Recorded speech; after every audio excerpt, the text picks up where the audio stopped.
Hi guys, this is Kefren, your favorite French Canadian. Today I'm gonna present you a brand new monitor that I just received. I'm very stoked about it, honestly. The ViewSonic ELITE XG341C-2K. It's a 2K monitor.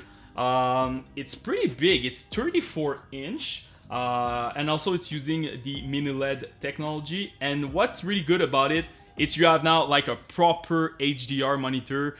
Right now, a lot of monitor, they're always saying HDR 400, HDR 600. This one is 1400, so you're getting a lot of nits. I'm really stoked, honestly. It's the first time I see proper HDR on my PC.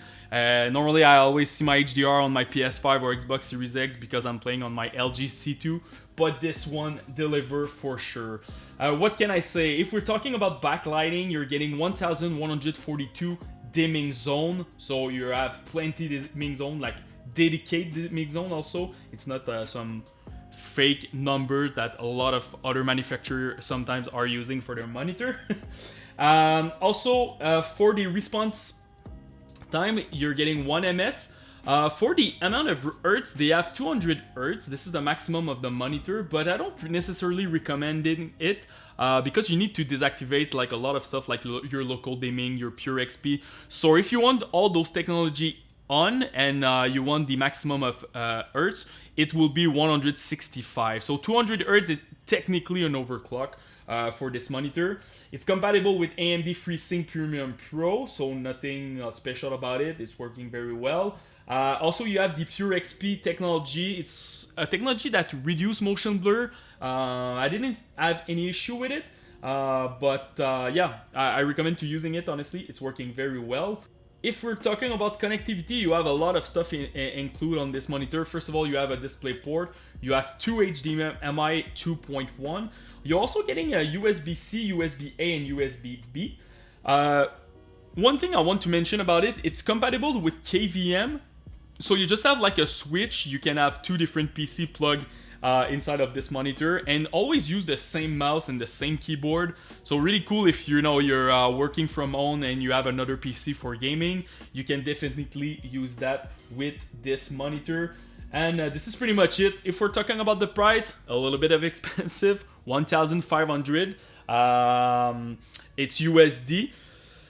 You know, you're getting a lot of, it's a big package, honestly. It's a premium monitor. You're getting a big ultra wide monitor. You have proper HDR, so that's why you need to pay for it. And it just released. First of all, I want to talk a little bit about the monitor itself. So you're getting a nice stand in metal. Also, the tube behind it where you just like lock your monitor on it. You have a place to cable management. The stand is a little bit large, but it's to counterbalance your monitor. You don't want your monitor going like just go down on your keyboard.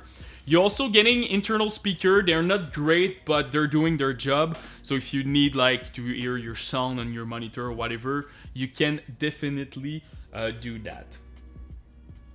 If we're talking about the image quality, when I start using it, I was not necessarily impressed with it because of Windows, the way it handles HDR. So I was seeing some random halo like in Windows. Even on YouTube, the HDR was okay. But when you start to game, this is where your experience will completely change. I did some Cyberpunk, Call of Duty Modern Warfare, Battlefield 2042. And honestly, it's amazing. The quality of your image, the HDR just pop in when you're playing the games. It was the first time I was playing on my PC and I see like real HDR. The image quality is not better than the LG C2 for sure because it's an OLED. You have a lot more contrast in it. But still, it's very good. It's better than my IPS monitor that I currently have on my main PC. So I was very, very impressed with it. If we want to talk a little bit about the stand itself, you can't go vertically with it, so you can go down if you want like this, or you can move up. You can also tilt your monitor as you can see. So you're getting plenty like option, so you can do whatever you want. If we're talking about the OSD, you have like a nice joystick behind it. So as you can see here, I have my input select. So you have the two HDMI, your display port, and also you can use the Type-C as you can see over there. Depending on what option that you activate, sometimes they will be grayed out because whatever you're using, the overclocking or other technology. What I really like is you can change your local dimming. You have 4 levels. I always use the maximum because I really like local dimming, but if you feel that your monitor is too dim, you can just definitely lower it or just remove it completely. Honestly, the OSD is pretty good. You have a lot of different options, so you can definitely configure as you want. I want to mention also, just use the preset fast. For me, faster was overshooting a little bit, so fast was the best for me when I want to play video games. So just a side note like this.